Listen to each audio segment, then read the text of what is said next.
हा दगडाचा खलबत्ता आहे, तो मी विकत घेतलेला आहे आणि त्यांनी मग तिथूनच सांगितलं की ह्याला तुम्ही 1-2 दिवस खोबरेल तेल लावून ठेवा म्हणजे छान मुरतो हा खलबत्ता। आता मी ह्याला आतून बाहेरून खोबरेल तेल लावलं आणि 2 दिवस तसंच ठेवलं, छान मुरलेला आहे। हे दगड बघू शकता, आधी सफेद होता एकदम असा पाटा वरवंटा जसा असतो दगड त्याचा तसा, आता एकदम काळा कुळकुळीत छान झालेला आहे।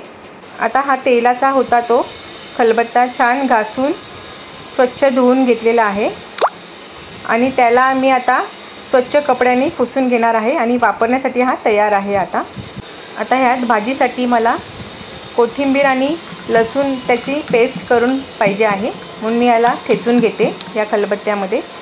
छान नॅचरल पद्धतीने छान असा ठेचा झालेला आहे तयार